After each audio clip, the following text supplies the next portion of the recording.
자, 오늘 강의는 전근대, 이 전통시대, 조선시대 이전을 이 자치전통 강의할 선생은 많지 않습니다. 사실은 우리나라 그거 중에 저는 이제 조선 후기에 그걸 이제 전문 용어 향촌사회사라 그러고 그냥 지방사라 그러면 됩니다.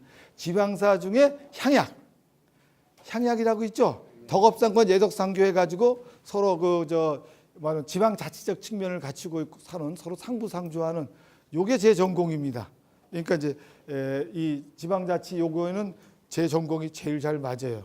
시작은 어디든지 다 지방자치로 지방분권으로 시작입니다.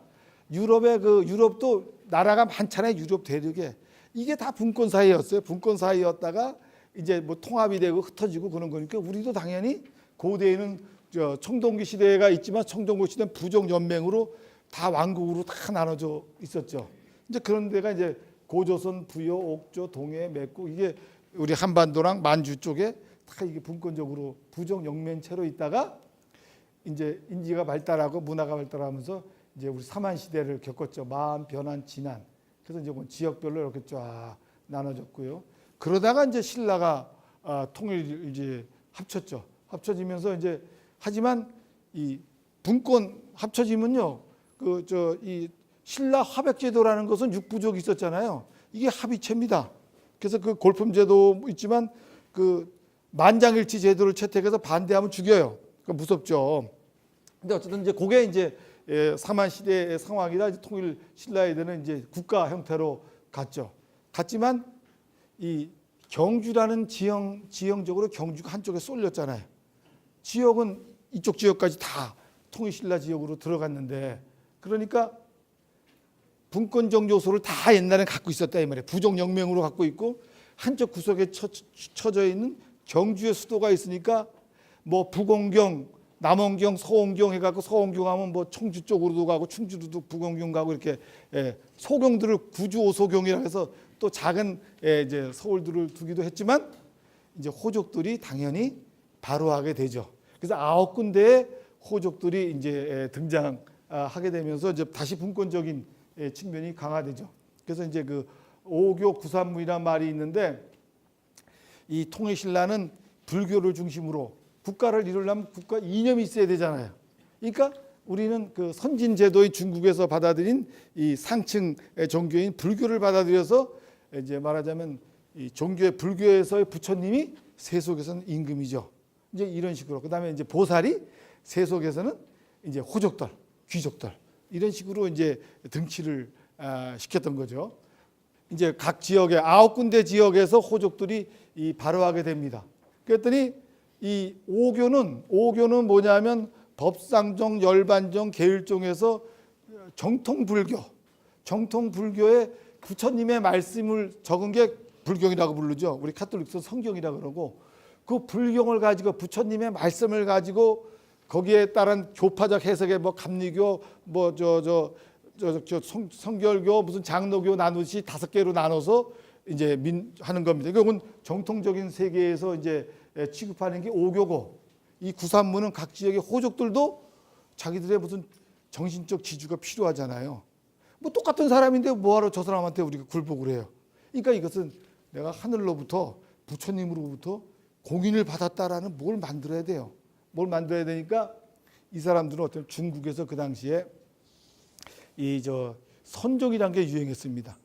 교종 대신 선종. 선종은 뭐냐면 교종은 부처님 말씀 갖고 교리를 배우는 데라면 선종은 부처님 필요 없어. 불경책 필요 없어. 부처님은 필요하지만 이거 필요 없이 내가 깨달으면 내가 부처가 된다는 겁니다. 내가 깨달음을 가지면 내가 부처가 되는 이런 존재라고 하는 것이 선종이고 그 선종을 만든 사람이 누구죠?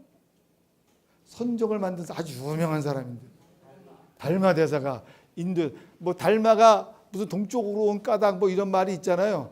꼭 인도 분이에요. 인도 스님이 중국에 왔다가 포교하다 실패했어요. 실패해서 지금 그 무술로 유명한 소림사가 있는 그절 뒷산으로 올라가서 8년인가 9년을 혼자서 적벽 기도를 한 거예요. 8년 동안 앉아서 벽만 바라보고 앉아서 수도하는 거예요. 거기서 깨달음을 딱 가진 거예요. 부처는 내 마음속에 있는 것이다. 그래서 그게 선종이다. 선종. 앉아서 그냥 자기 생각하고 깨달음만 통해서 된 거예요.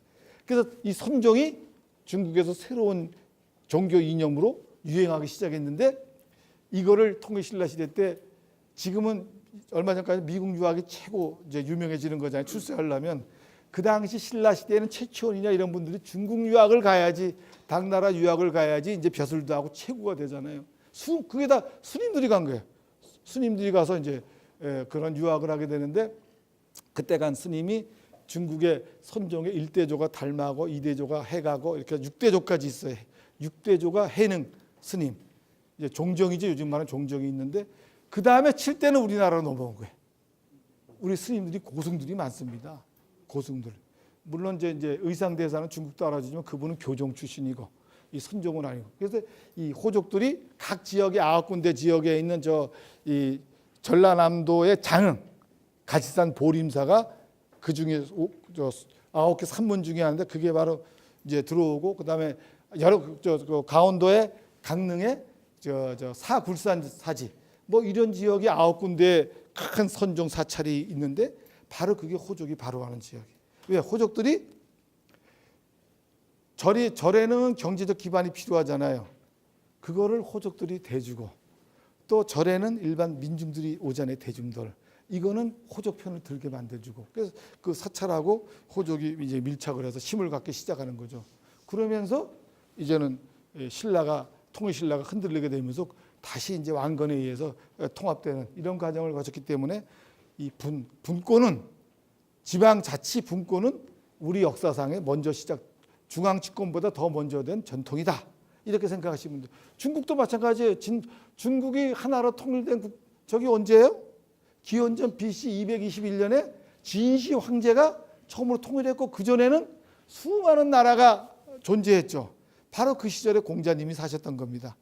이 공자님이 취직을 하려고 세상을 제자들 데리고 돌아다니다 아무 임금도 취직을 안 시켜줘가지고 그냥 돌아가셨어요. 사실은 나라가 여러 나라가 있는데 공자님이 자기의 뜻을 어영학자를 요즘 이상하게 보죠. 어영학자가 그 관에 휘둘리는 대통령이 하라는 대로 따라가는 거 어영학자라고 부정적으로 봤는데 이 공자는 어영학자가 되고 싶어서 난리를 친 거예요. 내가 갖고 있는 이 정치적 이념, 이 사회 체계를 한 나라의 통치를 위해서 쓰고 싶은 거예요. 그 어영학자가 되는 게 옛날에 꿈이었어요. 전부 다 공자, 맹자. 근데 이분들이 이 갖고 있는 사상이 보통 사상이 아닌 거거든요. 이제 맹자라는 분은 2시간이니까 제가 보충 설명을 길게 합니다. 재밌게 스토리텔링을 가지고 해야 흥미를 느끼시니까. 이건 무지하게 어려운 거예요. 제가 조선시대 역사적 내용으로 하면 재미가 하나도 없어요. 맹자를 보면 맹자의 이 장이 한 19개인가 20개가 있는데 제일 첫 번째 장이 양해왕장이에요. 양나라 해왕하고 맹자가 대화를 나누는 거예요. 탁 대화를 나누는데 이 해왕이 큰 연못에 금붕어를 집어넣고 물고기에 먹이를 탁탁탁 주고 이제 물고기를 보고 즐기는 거예요. 먹이 주면 금붕어들이 쫙 달려들고 재밌잖아요. 근데 맹자가 나타난 거예요. 제자들 탁 그러니까 양이 딱 뒤로 돌아보면서 맹자냐고 당신이 나한테 무슨 이익을 줄 수 있냐 이렇게 질문을 탁 던져요. 그랬더니 맹자가 왜 임금님 그 많은 마을 중에 하필이면 이익 이자만 부르냐 이거예요. 어지린자도 있는데 임금이 이익만 따지냐 이거 탁 쏘는 거예요. 임금이 좋아하겠어요? 그랬더니 옛날에 나라가 여러 나라니까 백성이 나라를 선택하는 겁니다. 이 분권 시대에는 백성이 나라를 선택해요. 임금이 마음에 안 들면 딴 나라로 가면 돼요. 중국이 땅 떠니까 그러니까. 그러니까 어떻게 하면 우리나라가 많은 인구, 그 당시는 모든 재산이 인구죠. 지금도 인구가 재산이잖아요. 그래야지 군대도 갈 수 있고 세금도 낼 수 있고 일도 시킬 수 있으니까 어떻게 하면 내가 많은 백성들을 모을 수 있습니까? 다른 데 가는 백성을 내가 잡을 수 있습니까? 이렇게 한번 딱 던져요.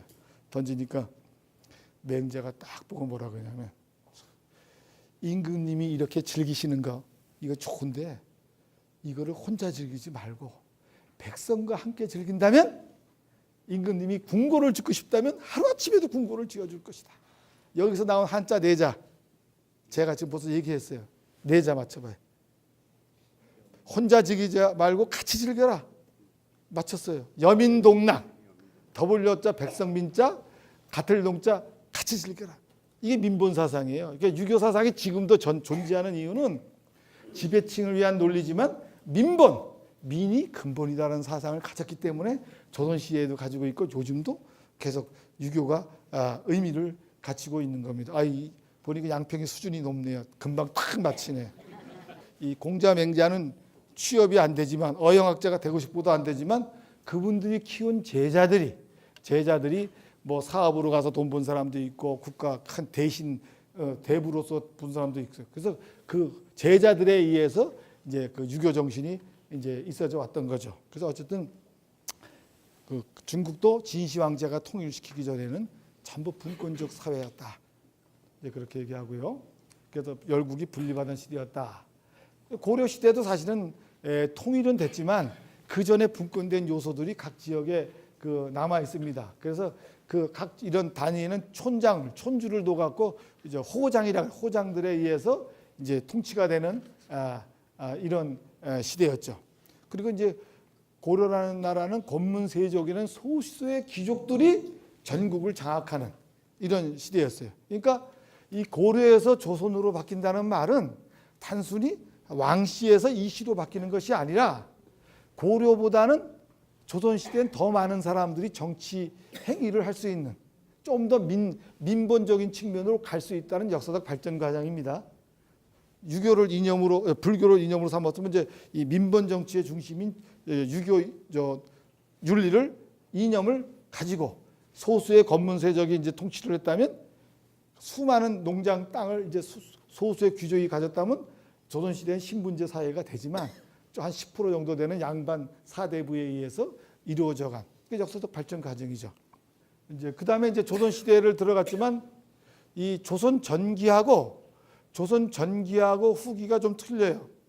그러니까 이 고려도 좀 분권적 요소를 상당히 갖고 있었죠. 더 갖고 있던 사회를 이성계가 통일시켰다 그래서 조선 전역을 한꺼번에 통치 못합니다.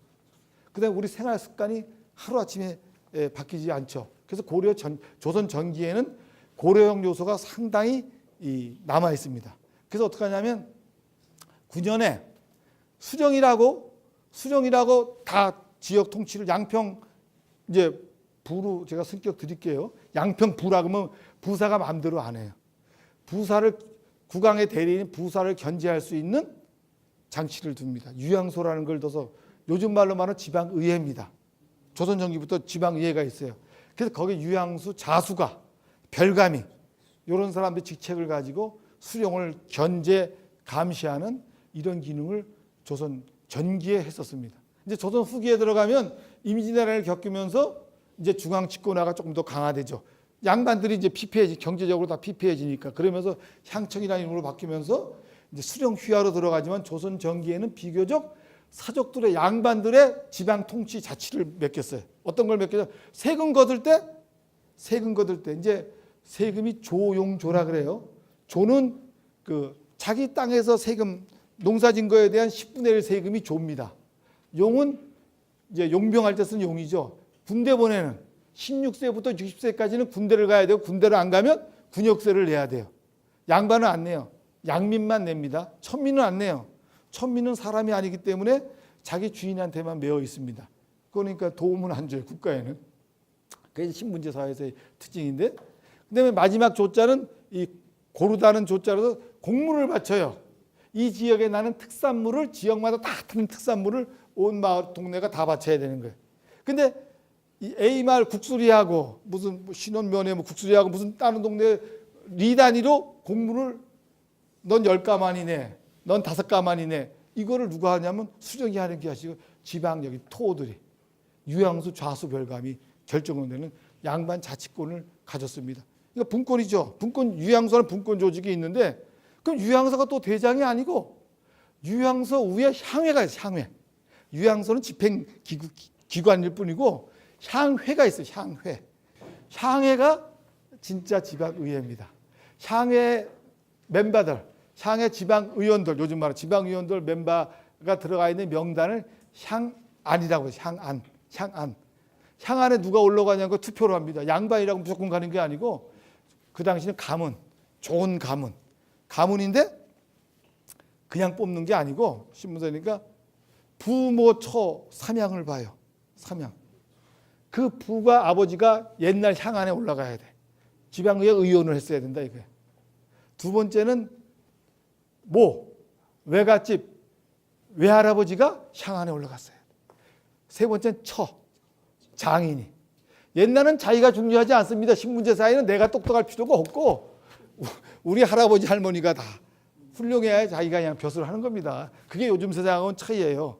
그러니까 부모처를 삼향이라 그럽니다. 부모처를 삼향이라고. 이걸 가지고 삼향인 사람은 바로 세 군데 다 향안에 올라가는 바로 직서. 두 사람은 이향이라 그래서 직서 시대에 따라 틀려요. 무향이면 되지도 못해. 향안에 못 올라가. 그래서 이거 가지고 조선 후기에 난장판이 벌어집니다. 여기 들어가야 향권, 지방의 권한을 갖게 되는 거죠. 조선 전기에 향회가 있고 향회 의원의 명단이 향안이다 이 말.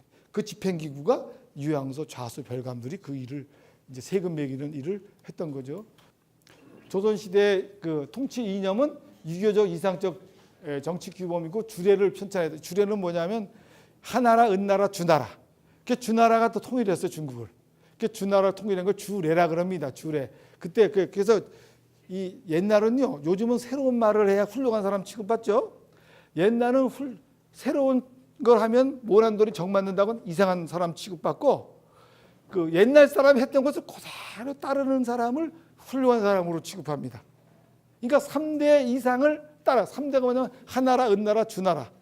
이 세 개 나라가 이끌어온 정치제도, 사회 간섭을 그대로 따르는 것을 우리의 이상으로 취급하는 거예요.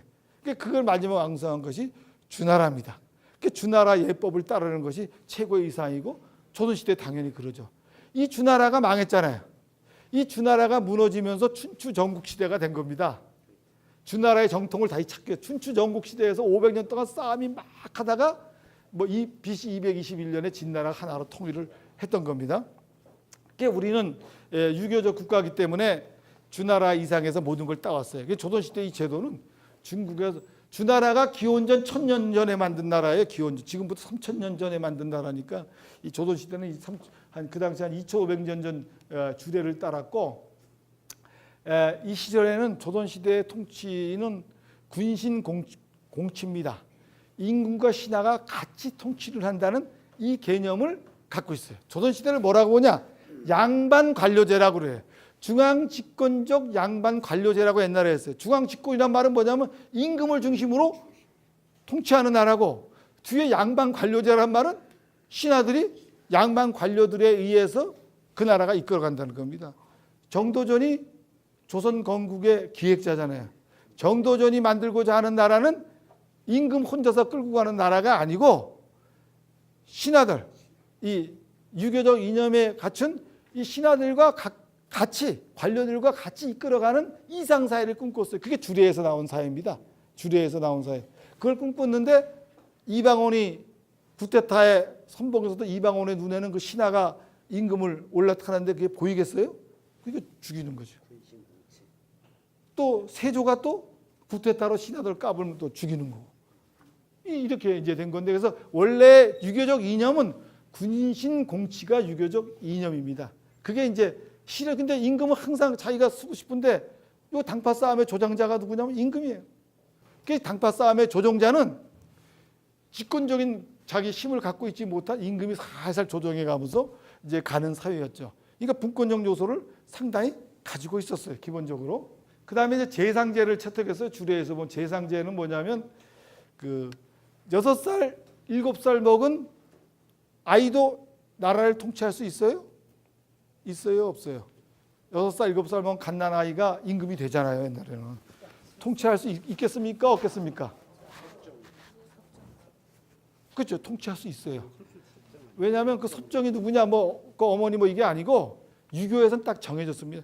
재상에 의해서 영의정, 우의정, 좌의정 재상만 잘 두면 그 사람들이 통치하는 거예요. 재상에 있는 기관이 의정부입니다. 그럼 의정부 밑에 2조, 병조, 호조하는 6조가 있는 겁니다. 판서들이 모든 보고를 의정부에 올려요. 그러면 영의정, 우의정, 좌의정이 얘기를 나눠서 임금하고 매일 아침 경연을 할 때, 경전을 읽을 때 국사를 논의해서 얘기해 주면 그대로 가는 거예요. 그러니까 이 조선 시대는 유교적 통치 기구에서는 재상을 잘 두는 게 중요해요. 그래서 황희정승 같은 사람, 맹사성 이런 유명한 재상들이 등장하는 겁니다. 근데 그 이방원 이태종은 그게 마음에 안 들죠. 그래서 원래 그걸 의정부 서사제도라 그래요. 모든 일을 할 때 의정부에서 삼정승이 사인 안 하면 모든 일이 안 이루어집니다. 도장이 아니고 사인이 더 정확한 말이에요. 수결이라 그러는데 옛날 사람은 도장은 관인만 찍고 모든 걸 수결이라고 손으로 사인을 했어요. 사인했어요. 그게 더 정확한 거고 그 사인은 임금부터 신하까지 조선시대 내내 똑같아요. 사인을 쓰는 글씨는 똑같아. 사인의 내용은 전부 일심이에요. 모든 사인은 일심이에요. 근데 이제 이렇게 쓰지 못하니까 일 하고 어떤 사람은 탁 어떤 사람 뭐 이렇게 멋을 부려요. 그래서 조선시대 사인만 연구하면 또 재밌어요. 사인마다 다 틀려요. 뭐 고정해서 임금만 하지만 그 뜻은 일심을 가지고 이제 이렇게도 만들고 저렇게도 만들고 막 여러분들 고문서 보면 밑에 사인한 거를 뭐 이상하게 썼으면 딱 옆에 사람한테 그래 일심이라고 썼구만 딱 맞는 거. 딱 하나밖에 없습니다. 군사부 일심동체입니다. 이제 그런 뜻을 이제 가지고 있는 거죠. 그러니까 이분은 의정부 서사제도가 원래 유교의 중국에서부터 주례 이래 삼성육부제 당나라의 꽃인데 이방원인은 이거 다 없애버리고 의정부 필요 없다 이 노인네들 있는데 육조가 직접 나한테 보고를 올려라. 그래서 육조 직계제 계자가 임금한테 보고서를 개라고 해요. 개 직계제 바로 올려라. 그렇게 하다가 세종의 임금이 훌륭한 분이에요, 안 분이에요?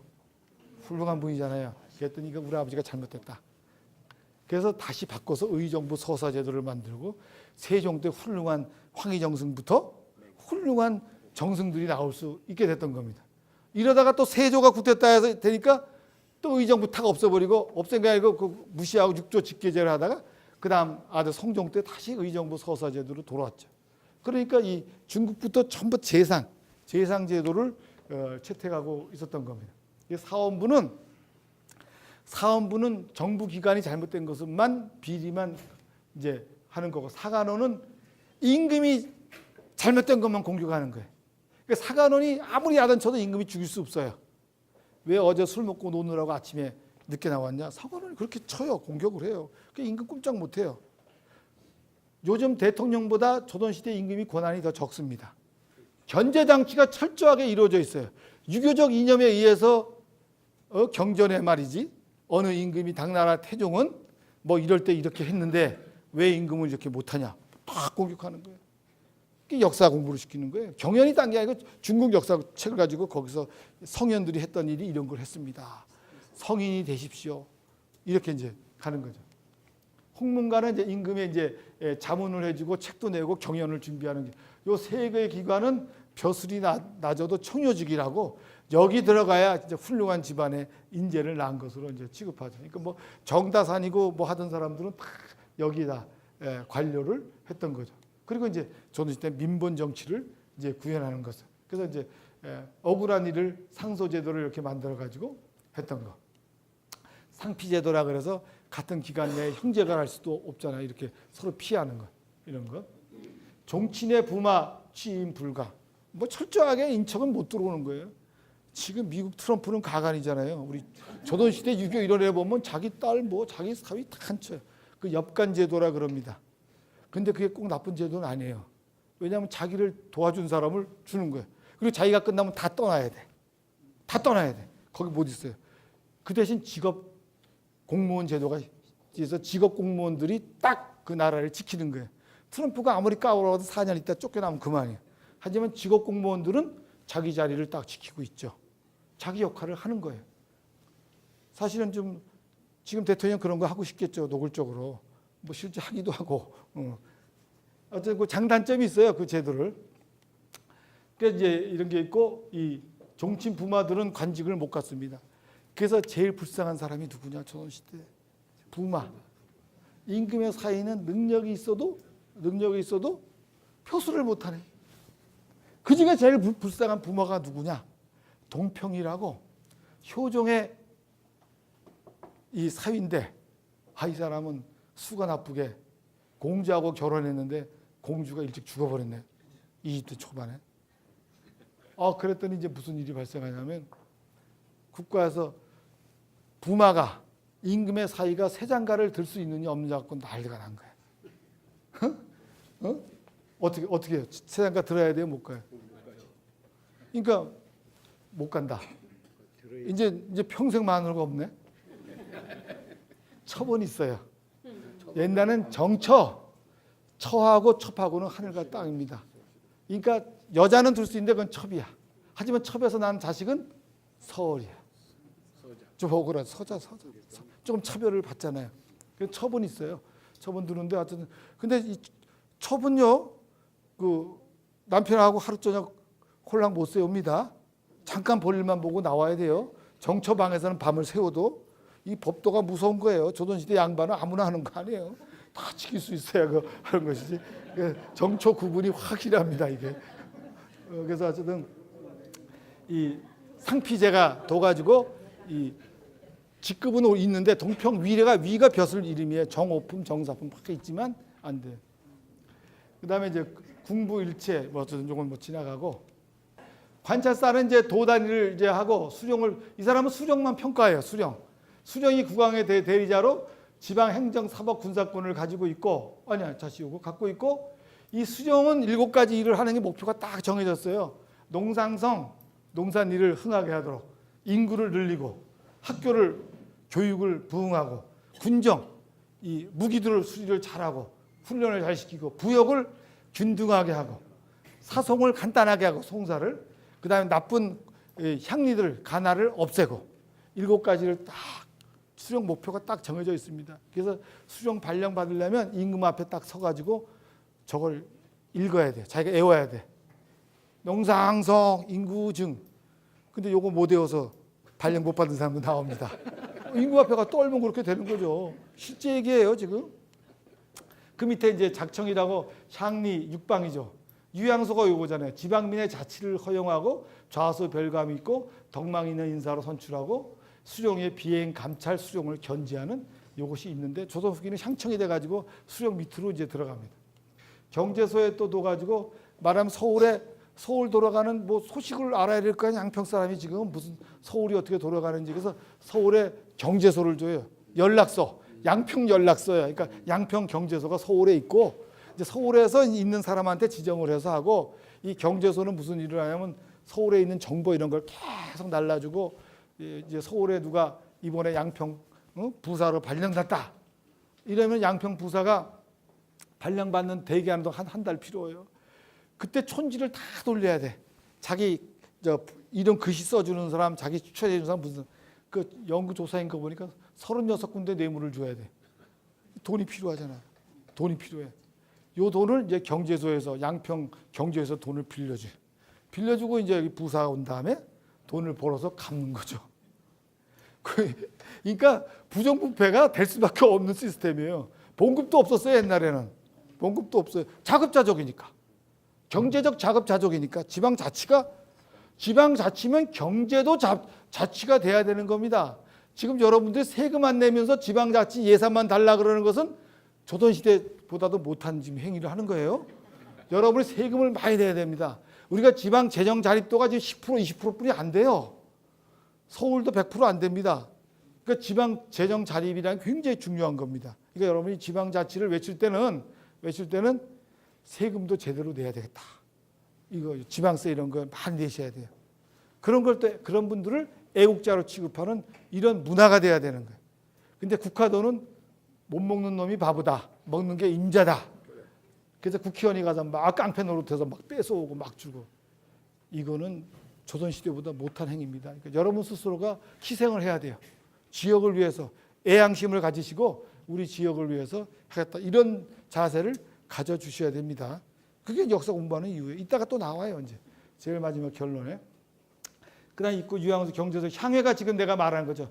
향원 중에서 향원들이 향장 향선생을 추천 투표를 뽑았어요. 이 지방의회 기능을 수행했다.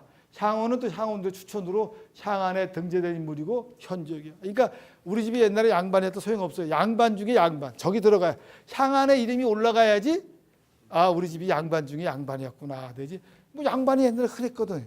10%, 20%, 30%막 늘어나는데 향안에 올라간. 그 향안에 자기 집안 이름을 올리기 위해서 난장판이 벌어지면 조선후기. 요걸 향전이라 그래요. 그 지방에서 당패 싸움이 벌어지니까 지방에서 향안에 들어가려고 막 싸움이 벌어지니까 이 가문 저 가문 붙으니까 이제 누구한테 가서 이걸 조종을 해달라 그래요? 수령한테 가야 되죠. 그 수령이 자연스럽게 권한을 갖지. 자연스럽게. 이게 조선 후기가 되면 이제 지방자치적 요소가 확 무너져 버리는 거예요. 수령한테 그걸 갖다 맡기니까 자기네끼리 싸우고 또 지방에서도 노론 남인 또 싸움이 붙어버리니까 이제 이렇게 됐던 겁니다. 이제 조선 시대의 향약을 연구해 보니까 향약이란 말이 뭐 동계 무슨 향약계 이름이 굉장히 많아요.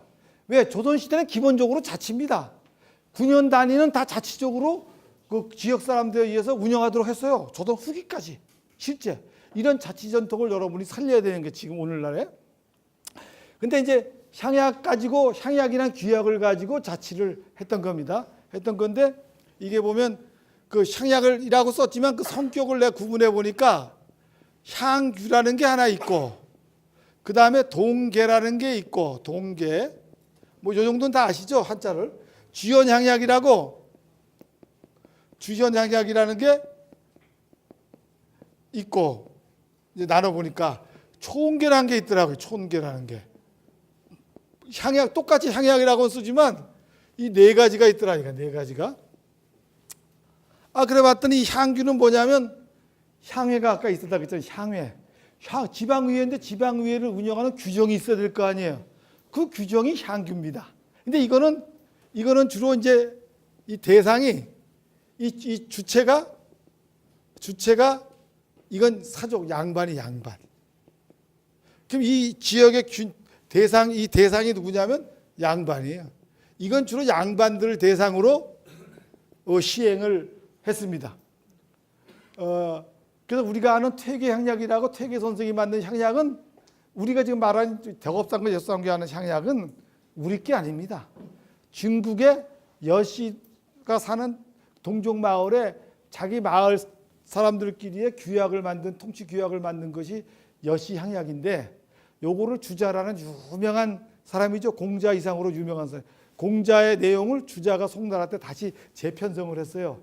그래서 이제 유교지만 공자 거를 주자식으로 다시 재편성을 해석을 했습니다. 그래서 그걸 주자학이라 그러고 그거를 우리가 조선시대 때 도입한 것이 주자학을 들어와 송나라 때 주자학을 들어왔고 그 내용이 성의 이치를 밝힌 데가 성리학이라고 이제 불렀던 겁니다. 그래서 이건 그 주자가 여씨향약을 해서 주자증선 여씨향약. 여씨향약을 주자가 놓다 뺐다. 그 송나라 때 시대에 맞춰서 했다는 걸 우리가 받아들인 겁니다. 근데 우리나라 스스로 그걸 만든 건 없느냐? 있다는 거예요. 그게 바로 퇴계 선생의 향약이에요. 퇴계 선생 향약은 과실상규밖에 없어요. 뭐 덕업상교, 환난상을 이건 없어요. 왜? 이분은 양반들 동네에서 양반 상대로 한 거예요. 우리가 양반이다 동네에. 그러니까 우리가 모범을 보여야 된다. 토색질을 가난한 사람들 해서는 안 된다. 해서 양반들을 규제하는 내용으로만 만들어져 있어요. 그러니까 이건 양반 상대지 일반 민간 상대하는 게 아닙니다.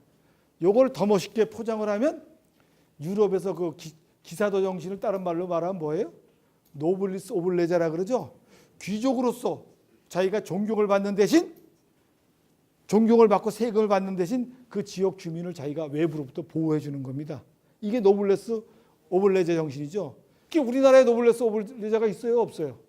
모르죠. 몰랐죠. 바로 퇴계 선생의 향약이 한국적 노블레스 오블레자다. 전통시대. 이렇게 볼 수가 있습니다. 그래서 요거는 그 어떤 사람이 향안에 올라가느냐 투표하는 거. 요런 주로 향안에 누가 올라가느냐 요런 규정으로 되어 있는 향규가 있는데 요거는 주로 시기가 16세기, 17세기에는 양반이 조금 힘을 썼어. 지방에 사족이 힘을 썼습니다. 17세기. 그때는 이 향규가 많이 나왔어요. 이따가 제가 향안이라고 해서 향안, 명단 그걸 이따 보여드립니다. 여러 지역 거를 제가 자료를 직접 수집을 하는데 보여드리고요. 그 다음에 이제 이게 9년 단위, 지금 말하면 양평 읍내, 읍내가 이제 9년 단위 제일 크잖아요. 읍내에서 전체를 통치하는 그런 거였는데 양반이 사는 자기 동네가 있잖아요. 동네에서도 동네 사람들과 상천민을 양반이 통제를 해야 되잖아요. 자기 신분을 유지하기 위해서. 그렇게 만든 게 요게 이제 동계입니다. 동계. 자기 동네. 요건 자기 동네. 그래서 요거는 주로 17, 18세기에 이제 양반들 중심으로 동계가 이뤘고 요 주체는 양반이고 대상은 상천민을 양반 합쳐서 요건 상천민한테 지켜야 될 규약을 한 겁니다. 근데 이제 저게 그 통치적인 사족들이 중심이 돼서 신분적으로 하층민을 지배하기 위한 목적도 있지만 그 내용의 조목은 뭐가 있냐면 혼상시 부조. 주로 혼례가 있을 때, 상당가 있을 때 부조해지는 상호 부조적인 협동하는 내용이 저기 들어가 있는 거예요. 그래서 거부 반응이 없이 다 할 수 있고 또 옛날엔 양반은 양반끼리 부조를 했고 상민은 상민끼리 부조를 했어요. 그러니까 임진왜란을 조선 전기에는 임진왜란을 겪으면서 향촌이 피폐하게 되니까 하층민들의 도움을 받지 않고는 살 수가 없어요. 그래서 힘을 합쳐가지고 양반들끼리 동계와 하층민들 간의 동계를 임난 직후에 합칩니다. 그 상하합계가 돼요. 상하합계. 합쳐서 동계라는 이름이지만 상계와 하계가 다 따로따로 들어가 있어요. 제 석사학위 논문이 그걸 최초로 밝힌 겁니다. 이게 상하합계라는 것이 있다.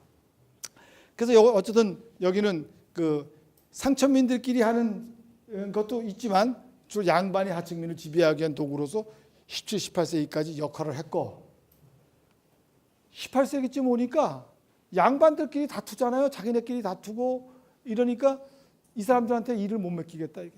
9년의 일이나 동네 일도 못 맡기겠다. 왜? 수령권이 강화됐잖아요. 직접 부사, 군수, 수령이 내가 직접 향약을 시행하겠다.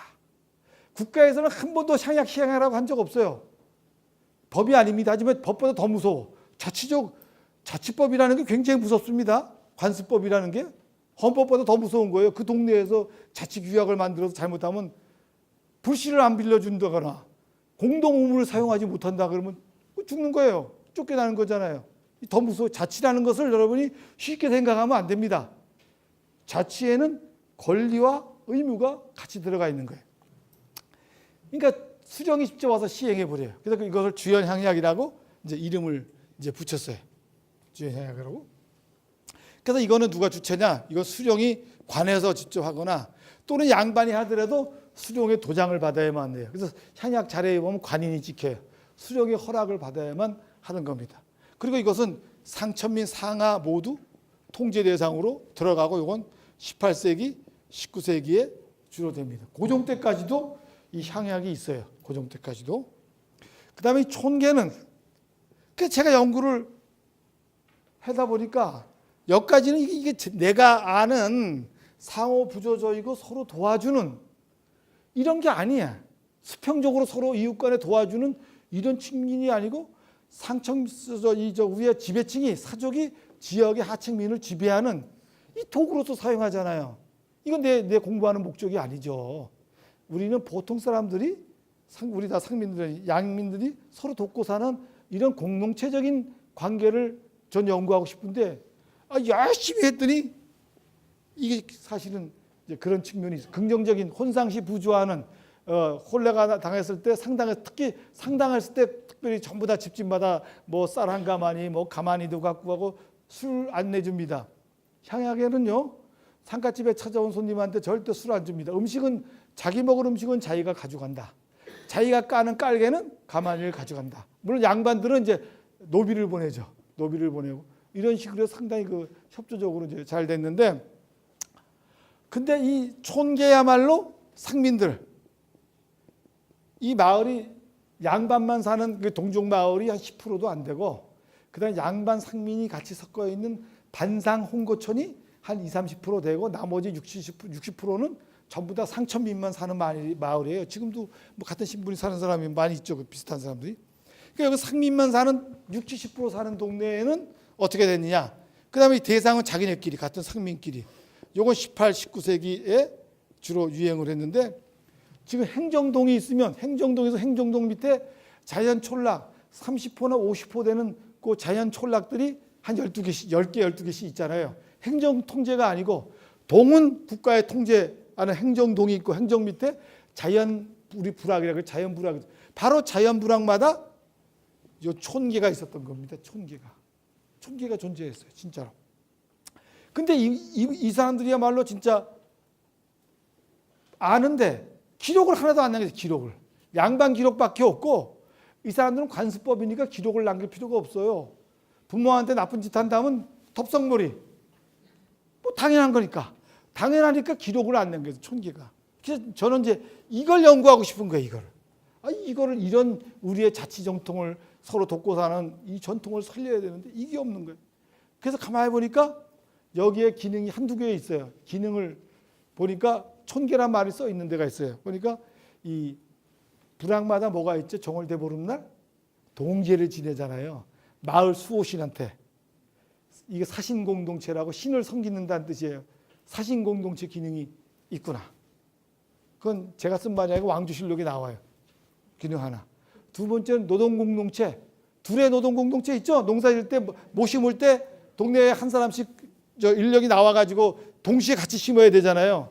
둘의 노동이 지금 사라졌지만 이 동네 사람 집집마다 한 명씩 장정을 내서 하는 둘의 노동공동체가 있다. 세 번째가 우리가 이웃집에 숟가락이 몇 개인지 안다. 먼 친척보다 가까운 이웃이 좋다. 낫다. 이 말이 바로 이 촌계의 생활공동체적인 기능입니다. 기록으로 남아있지 않지만 우리 관습으로 남아있잖아요. 이걸 내가 찾아야겠다. 이게 이제 내 필생의 업이 된 겁니다. 우리 지도 교수님이 돌아가시면서 유언으로 야 자네 내가 70대 때 뭐 80, 90대 됐다고 내가 기념하는 뭐 다른 거 하지 말고 조선시대 총계 연구란 책을 내달라고 부탁을 하고 돌아가셨는데 지금도 못해요.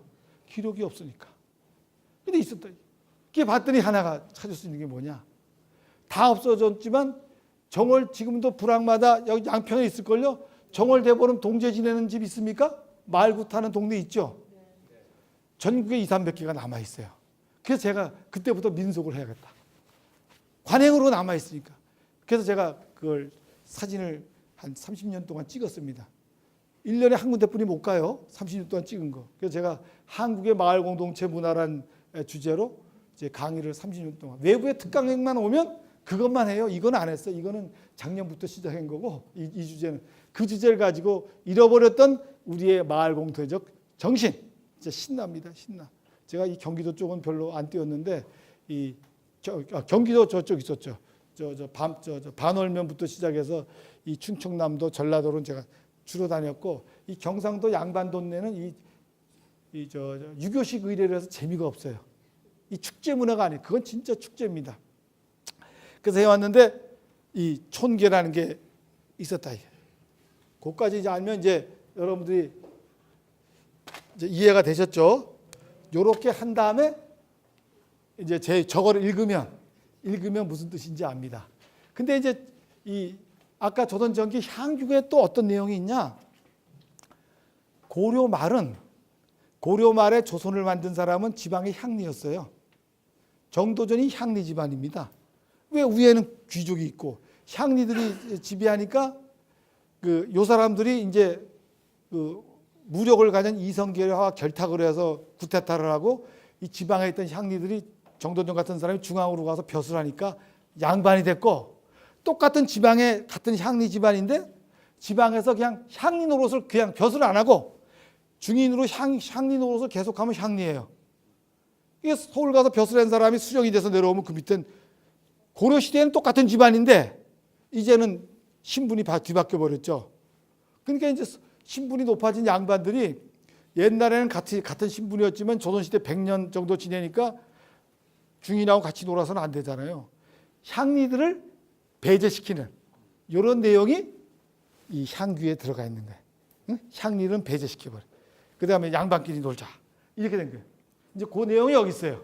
여기 제지사적 향천지벽에 15세기부터 등장한 살인파는 고려의 9년 향리 이족으로부터 유래했는데 양반이 다 고려시대인 향리족이다 이거예요. 여말, 고려말 조선 초기 사회적 변동과 이에 따른 신분 재편성 과정에서 사족과 향리 이족으로 나눠졌다 이거예요. 그러니까 이들은 같은 토성에서 일부는 군에 공을 세우고 첨설직, 산직 등의 신분을 시켜서 품가나 양반화가 되고 관인 자원이 15세기 후반부터 크게 증가되자 이족의 사적화의 길이 봉쇄됐다. 양반 숫자가 점점 늘어나니까 이제 향리하던 사람 확 밀어버리는 거예요. 그래서 16세기 이후부터는 양반과 중인층의 확연한 구분에 따라 이제는 같은 고려시대의 토성이면서 향리와 사족과는 별개의 신분호보와 천시했다. 농민에 대한 수탈을 자행해오던 훈구계열과 이들의 하수인인 이족이 사림에 의해 향촌에서 세력을 잃어가면서 동시에 제지사족은 사족 중심의 향촌 지배 운영 원리로서 유교적 이념에 의한 향규를 제정해서 향촌 지배 질서를 유지해 가고자 했다. 이겁니다. 조선전기는 이제 고려 정조서를 빼버리고 새로운 이제 신분 질서 체계로 이제 가는 거죠. 그때 나온 것이 이제 제2사적 자치규약인 향규가 나왔다. 이 향규는 향안에 오른 향원들 간의 약속으로 유양소 조직, 즉 좌수의 선임, 선출, 그 임무, 향안 입록 절차, 향선생이 요즘 말하면 지방의회 의장입니다. 의장을 향원, 향선생, 향장이라고 불렀어. 및 그 서무인 향유사 업무와 호장, 이방 등의 선임에 관한 것을 준내용을 한다.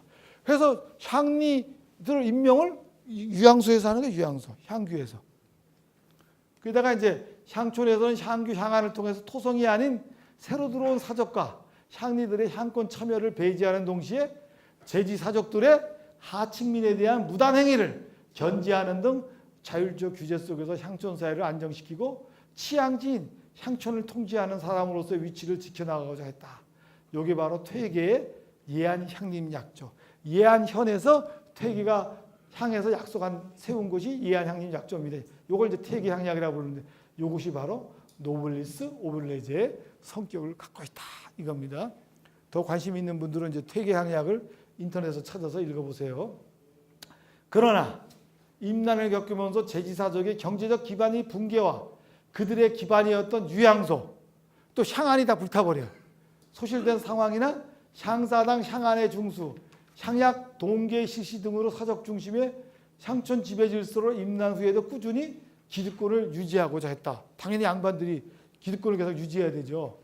그 다음에 제가 조금 전에 동계했죠. 동계. 제지사족이 이제는 향촌 단위에 힘이 빠진 거예요. 양반도. 이제 자기 사는 동네 양반 노릇만 하는 거예요. 9년 단위에 힘 못 쓰고. 그러니까 이 당에서의 사족의 영향력이 축소되는 배경에서 사족은 그들의 동족적 경제 기반인 촌락에서의 동계 결성에 같은 성씨끼리 이제 기울이게 되고, 지금 양평은 조선시대부터 토성이 누가 있어요? 성씨, 양평을 대표하는 양평을 본관으로 하는 성씨가 있어요? 양평 양씨예요? 함씨? 덕수이 씨? 오래된 성씨. 덕수이 씨가 이순신 장군이 덕수이 씨입니다. 그 다음에 신씨? 이제 그게 이제 토성인 거예요. 토성.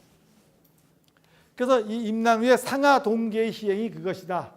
전기에도 동계가 있었으나 그것은 양반들만을 구성으로 기흉시 부주하는 성격의 것이나, 요것도 알아요.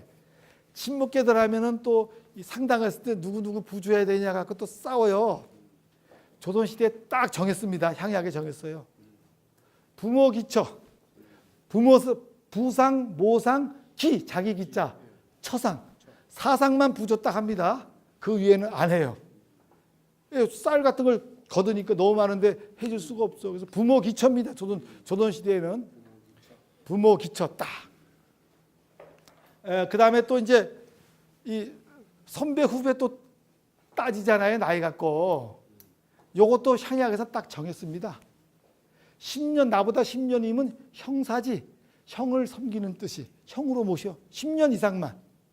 그다음 10년, 20년 이상부터 부사지.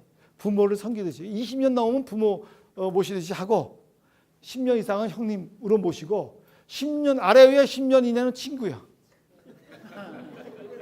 요거 합리적이에요. 요즘도 그래야 친구가 되지. 나이 먹으면 친구가 없어져요. 그러니까 20년 아래 위에 20년 이내는 다 친구가 되는 거예요. 그래 굉장히 합리적입니다. 거기에 따른 예절을 딱 시켜야 돼. 그러니까 여러분들 그렇게 하시고 뭐라고 따지면 너 몰라 우리 조선시대 전통도 탁 하면 되는 거예요.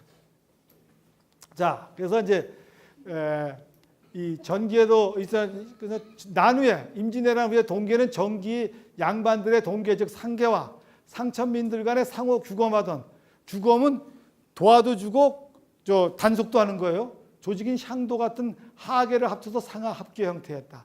이것은 전란으로 인한 막대한 인명재산의 손실로 이웃의 도움을 받지 않고서는 살기 어려운 형편 속에서 상천을 회유하여 향촌 복구에 함께 참여시킬 필요 속에서 나온 것이다.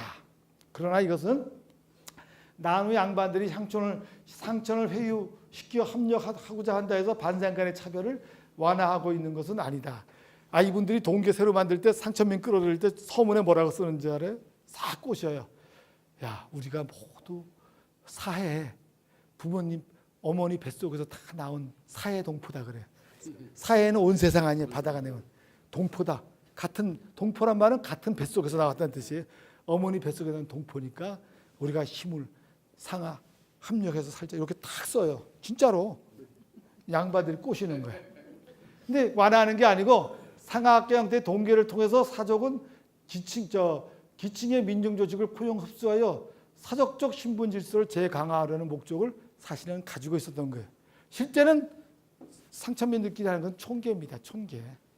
그러다가 이제 민의 저항과 분동을 하는 동계는 원래 농민의 촌락 공동체 조직인 촌계, 하계를 사적 중심으로 흡수한 것이므로 하민의 저항을 받을 수밖에 없고 이것은 사적 중심의 신분 질서와 부세 운영에서 상천마을이라고 상천마을에만 사는 사람들한테만 세금을 더 때리면 18세기 되면 이제 이 상천민들도요 재산이 있어요. 노비가 자기 땅을 가질 수 있어요, 없어요? 자기 땅이 있어요. 노비도 외고노비가 외고노비면은 독립돼서 나와서 농사져서 자기 주인한테 돈을 매달 갖다 바치던가 쌀을 갖다 바치던가 필요할 때 가서 좀 일을 도와주든가 아주 속전 돈을 내고 나오면 돼요. 그 18세기 되니까 어떻게 상천민들이 더 부자가 되죠. 양반은 농사 지으면 안 돼요. 농사 짓는 순간 자기는 상민이 돼버리는 거예요. 그러니까 놀고 먹어야 돼요. 좀 술 먹으러 다니고 이거 할 일 없으니까 제일 중요한 게 뭐냐면 조선시대 양반이 가장 머릿속에 들어가 있는 것은 봉제사 접빈객입니다. 부모님 제사를 잘 모시고 빈객을 손님을 잘 모시는 거. 왜냐하면 양평이 여기 서울 가려면 하루도 넘잖아요. 며칠 걸린다고요. 서울서 내려온 사람을 잘 모셔야지 서울 돌아가는 소식도 듣고 새로운 선진 문물을 듣는 겁니다. 그래서 또 내려오면 보름씩 내려오고 여럿이 내려오니까 또 한 보름 한 달씩 재워줘야 되고. 그래서 봉제사 접빈객을 잘해야 그 양반이 돼요. 근데 봉제사는 제사만 잘 모시는 것이 아니라 조상님을 명당에다 모셔야지 후손이 잘 되니까 이 직관을 데리고 삿갓을 쓰고 천국을 다니면서 명당 터를 찾으러 돌아다니는 게 양반이 할 일이고 양반이 돈을 더 벌어야 되는 관심을 안 가질 그때 상천민들은 땅을 사고 이래가지고 또 이 큰 농사를 져서 재산은 많아요. 신분이 나자. 내가 이제 거부인데 7살 8살 먹은 양반 애가 지나가도 고개 숙이고 아이고 도련님 오셨습니까? 이래거든. 이 자존심 상하잖아요. 신분과 이 경제적 관계가 불균형, 요즘 잘 쓰는 비대칭이 되는 사회가 18세기라 이 말. 18세기 중반 이후에 그때를 잘 기록한 게 있어요. 연안 박지원의 양반전이지 양반전. 그 양반이 그거 아니에요. 그 양반이 돈이 없어서 이 관아에 환곡을 얻어 먹었는데 갚을 길이 없어요. 근데 이 조선시대 수령은요 평가가 10점 만점에 10점 받아야지 다른 부서로 가요. 발령가 나도. 그때 이제 점수 교과에 중요한 게 관아의 곡식이 그대로 있느냐 더 불렸느냐가 이제 10점 돼야 되거든. 근데 그 양반 때 가난한 양반이 안 받쳐서 지금 이게 빵꾸가 난 거예요. 치워야 되잖아요. 그러니까 그런 거예요. 당신 그 허울적인 그 양반 그 신분 좀 팔아라. 천민으로 있다가 부자 된 사람한테도 양반 벼슬 사라 그랬잖아요. 그래서 얼른 사죠. 사는데 조건이 있다.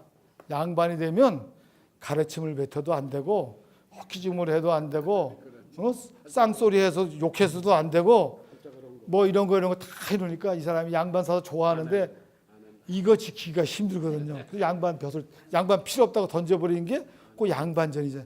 그게 바로 그 시대의 내용을 그대로 해학적으로 적은 겁니다. 이거 진실이 그런 시대가 이제 그러니까 이제 민의 저항이 생겨요. 그다음에 이제 서울 동네는 이 본댁 사람들이 처벌하는데 서울이 더 부자야.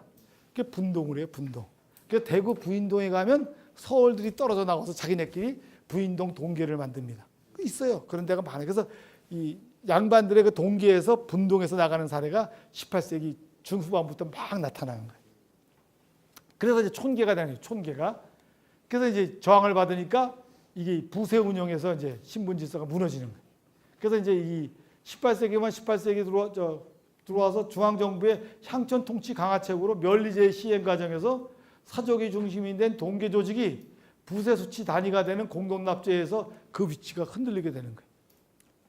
돈 가진 상천민이 빠져나가는데 우리가 따라가서 만들겠다 그러는데, 그러니까 이제 상하 간의 동력의 부담이나 사족의 동계 하부에 편성되어 있던 이걸 민촌이 관계에서 공동 납세액의 조정과 부담 문제들이 계층 간의 다양한 모습으로 표출되면서 18세기 후반 상계원이 중심이 된 동계에서 하계들이 분리되는 분동이 일반화됐습니다. 역사적 기록으로 다 나와요.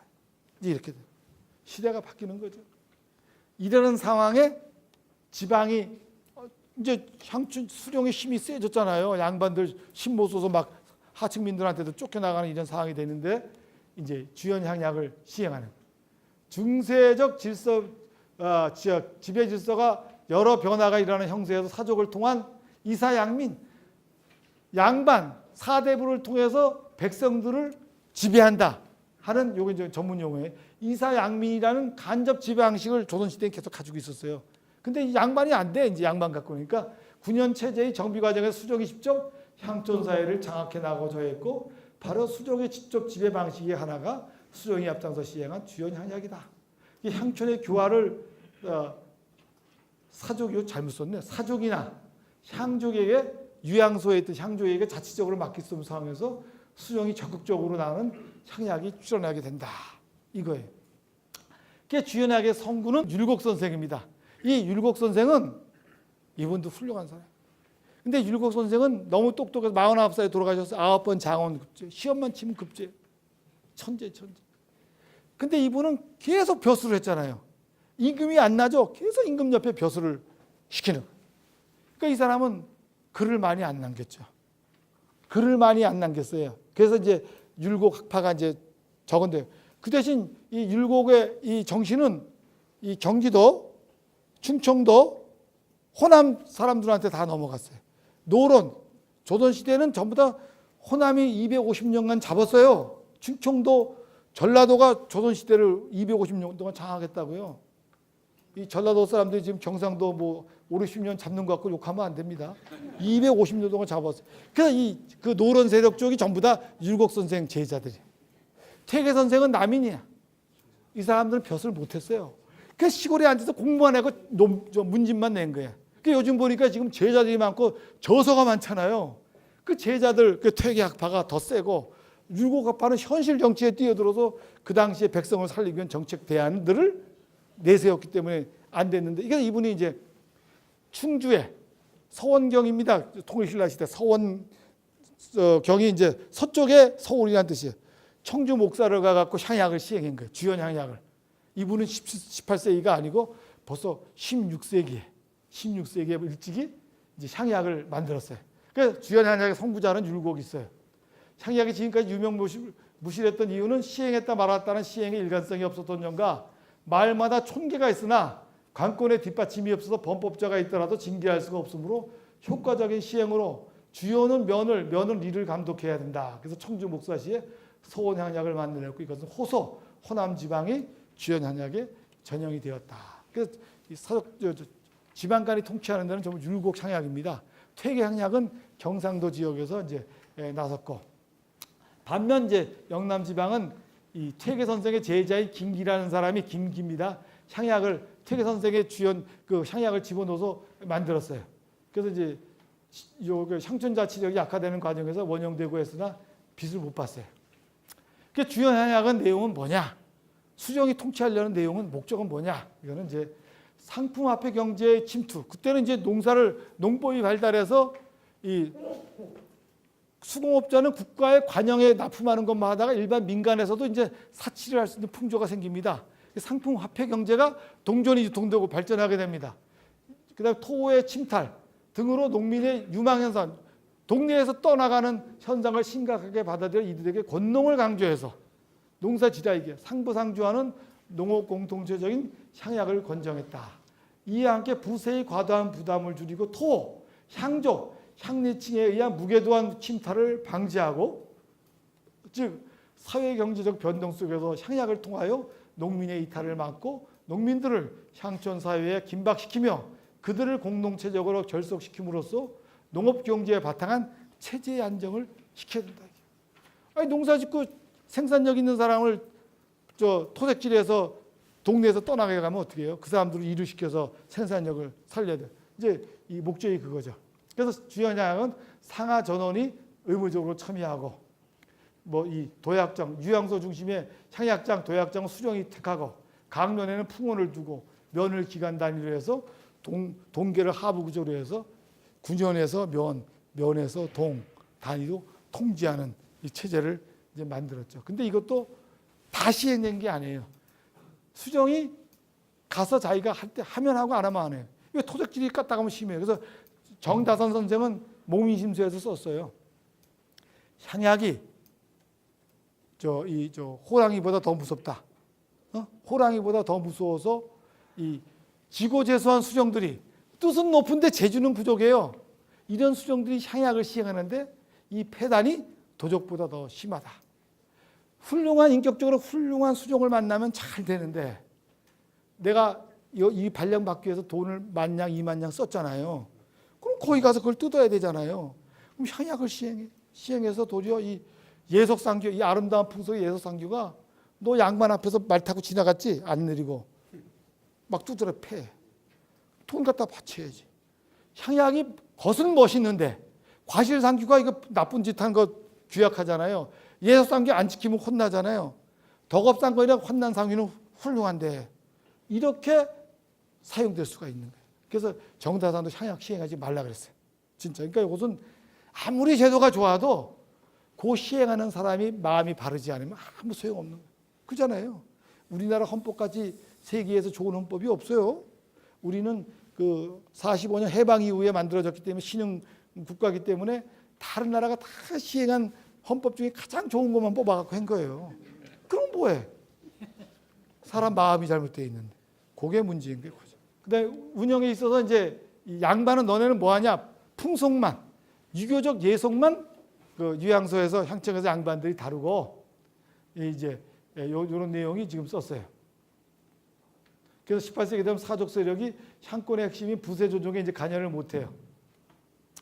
그 다음에 이제 중앙의 위정자들이 향약에 대한 상소에서 알 수 있듯이 상소문을 올려요. 그리고 이제 촌계가 나오는 거예요. 이 조목이 없어 제가 조목 될 수가 없어요. 하지만 전통시대에 이런 상호부조적인 것으로 알고 있어 실제는 지배층이 하층민을 지배하기 위한 도구로 이용했던 측면이 강하다. 상천민간의 상호부조하는 조직은 40호 내에 자연 촌락에서 촌계 동계라는 이름으로 광범위하게 존재했고 호남에서 주로 촌계라했고 촌계의 기능은 마을의 안녕과 풍년을 기원하는 정월대보름 마을굿을 수행하는 사신공동체 성격과 노동공동체 기능으로 둘의 황두, 그 다음에 생활공동체의 기능, 그건 여러분 교재에 있을 겁니다. 그런데 조선족의 촌계는 사족의 동계와 지방 간에 의한 주연 한약들의 하부 조직으로 흡수 편입되기도 하였으나 끊임없이 기층민의 입장을 반영하면서 그 독자성을 유지해왔다. 동 밑에 깔려가지고 막 세금도 냈지만 그래도 여기는 해체되지 않고 이어온 거예요. 또한 19세기 중후반 촌계에서의 둘의 조직이 지배층의 수탈에 저항한 농민항쟁의 일부 세력으로 참여하기도 하였고 이는 민의 사회의식의 성장과 아울러 끊임없이 저항을 통해 자치성을 확보해가는 측면이 있다. 이 자치가 하루아침에 나온 것이 아니에요. 수많은 갑오농민 혁명 때 민중들의 피를 통해서 자치를 만든 겁니다. 쉽게 그냥 조선시대 정권에서 쉽게 주겠어요? 권한을 안 주죠.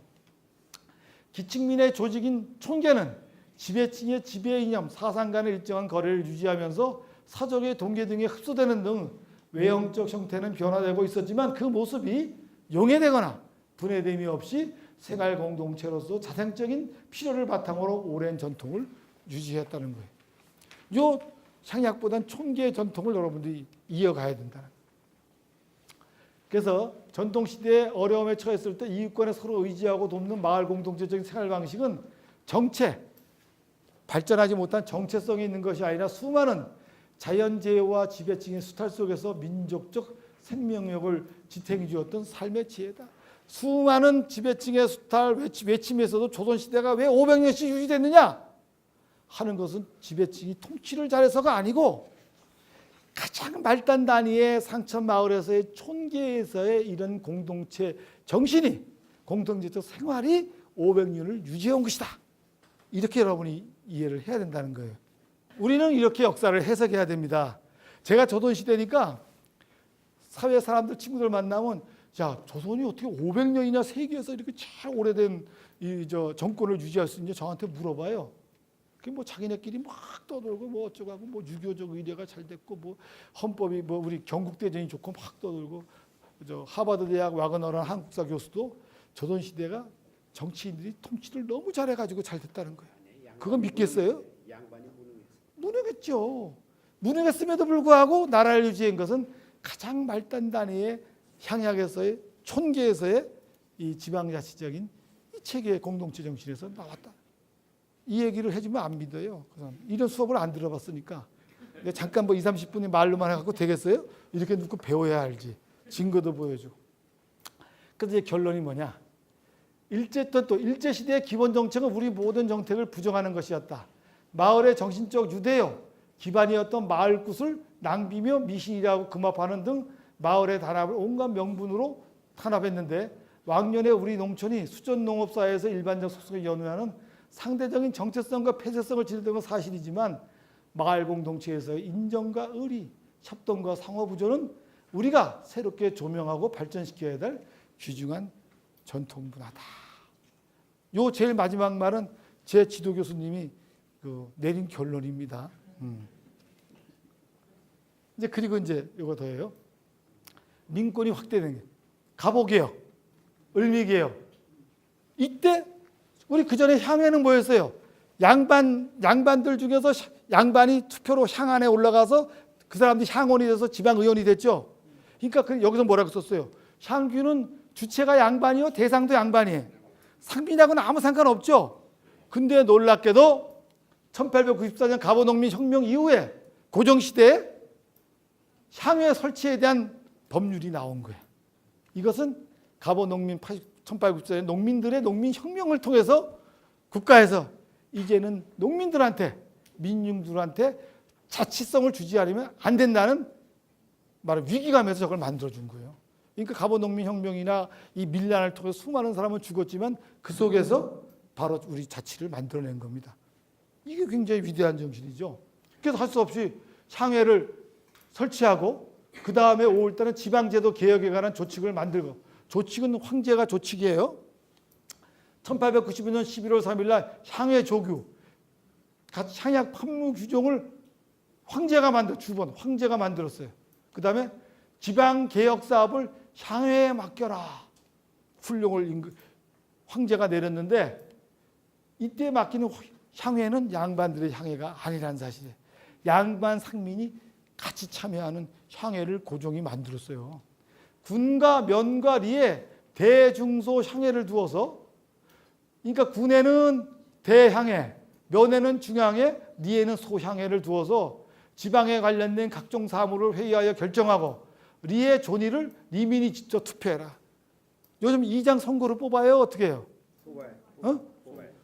벌써 100년 전에 뽑았다는 거예요. 2장을 투표로 뽑아서 직접 선출. 근데 면의 직강을 강리의 존의. 요거 이제 리의 리장들이 선거로 뽑아요. 이건 간접 선거예요. 요게 향회 조기에 탁 들어가. 각 지방간으로 하여금 향회를 설치기에 각 면에서 1명씩을 뽑아 향회원으로 하고. 그러니까 이제 9년에 이제 향원은 면장이야. 한 명씩 되는 거예요. 하고 그들이 고을의 공회당에 모여 법령의 시행과 폐단의 시정 등 고을에서 시행하는 일이 이렇게 내렸어요. 1895년에. 이게 얼마나 멋있는 거예요. 이게 그냥 국가에서 양반이나 임금이 해준 게 아니고 민중들 스스로가 자치성 민권의 확대, 분권, 민권의 확대를 위한 노력을 통해서 우리 자발적으로 이루어진 것이라는 사실을 우리가 전통에서 알아야 된다는 거예요. 그러니까 지방자치제 이때 향후의 특징이 뭐냐? 주민선거로 향해를 구성하고 사무 담당을 선출하고 향후에서 뭘 하느냐? 교육, 호적, 위생, 사창, 구율, 도료, 식산, 살림, 재원, 세목, 납세, 공공, 복역 등을 향후에서 스스로 만드는 거예요. 이거 얼마나 멋있어요? 지방자치 사무 담당자 유급 직원 급료는 유급으로 하고 지자체에서 부담한다. 리 면회 하유사 면주인은 당해 리와 면에서 부담한다. 종이값 이런 비용들을 자체적으로 부담해서 하라. 선거시 자격 제한, 여기 재밌어요. 반상불론, 양반 상민 논하지 말라는 거예요. 1895년에 벌써 이렇게 된 거예요. 그 다음에 갑오개혁 중에 가장 중요한 게 신분철폐입니다. 1894년에 신분철폐가 가장 큰 거예요. 그러니까 그때 이제 반상불론이야. 근데 이게 아직도 안 되니까 부에 따라서 서열이야. 돈 많은 부자를 더 우대했어요. 왜? 세금 많이 내니까. 얼마나 합리적이에요? 세금 많이 낸 사람이 권한이 더 주는 거야. 그 다음에 조세 체납자는 안 돼. 조세 체납자는 향원이 될 수가 없다 이 말이에요. 우리보다 지금 더 선진적이잖아요. 국회의원, 장관 청문회 때 봐야 세금 안 내서 그냥 그 다음에 내는 거예요. 규정에 넣으면 간단한 걸 왜 안 넣어? 규정에. 여기 규정에 넣었다 이거야 벌써 이때는. 이거 간단한 건데, 요조목을 내면 간단한 건데 왜 지금 그걸 따지냐 이게. 100년 전 우리 조상들이 피를 통해서 싸워갖고 지킨 것이기 때문에 더 소중한 거예요. 그걸 왜 우리 못하냐 이게. 100년 전 후배들이 왜 후손들이 전통을 안 이어가냐 이 말이에요 지금. 이게 잘못된 거예요. 근데 여기 이제 부역 많은 상등 호민이 회의 주석에 차석에 앉아요. 세금 많이 낸 사람이 더 상석에 앉는 거예요. 반상 구별하지 않고. 근데 요즘 어떻게 돼요? 돈 많은 세금 많이 내는 사람은 도둑놈 취급하잖아요. 그것도 문제예요. 명예를 주면서 돈을 내도록, 명예롭게 내도록 만드는 것도 지혜입니다. 이제 한계는 이거 읽어봐요. 한계 1. 리는 주민 참여이나 면부는 면 집간과 선거인을 통한 간접 참여. 그러니까 면은 이제 간접 선거라는 거. 두 번째. 한계 2. 광문연간에는 지방자치제의 존속은 하였으나 조선 정부의 취약한 권력 기반과 일제의 내정 간섭으로 효율적으로 운영되지 못함. 이렇게 훌륭한 제도가 향해가 고종 때 신 못 쓰잖아요. 그다음 일본 사람이 오면 없애버렸잖아요. 그래서 이건 몇 년 못하고 사라진 거예요. 하지만 대한 제국 황제의 조칙에 의해서 향규 조례가 만들어지고 향약 판무 규정이 만들어졌던 사실이지. 지금이라도 저기에서 신분 규정만, 저 신분도 없어서 깨지는 거니까 저런 데서 우리가 좀 지방자치의 전통을 찾아야 돼요. 오늘 제 강의는 지방자치의 전통 아닙니까? 그러니까 이런 정신을 우리가 지금 살려야 되겠다 이 말입니다. 새로운 향약보급, 신향약보급 운동을 여러분들이 해야 되는 겁니다. 거기에 이제 양반 중심의 문화라든가 이런 신분 차별한 건 빼고 나면 일상생활에 우리가 서로 생활 공동체, 노동 공동체, 사신 공동체는 좀 빼요. 이제 종교는 다 틀리니까 없어도 사니까. 이런 정신은 바로 우리 지방자치를 할 때 경제적 자립, 정치적 자립만 중요한 것이 아니라 정신적 자립, 우리 스스로 갖고 있는 이것도 여러분들이 만들 필요가 있다. 이런 것을 제가 강조하고 싶고, 그러면 여러분들 제 말뜻을 다 받아들인 것으로 알고 오늘 이걸로 강의 끝내겠습니다. 감사합니다. 네.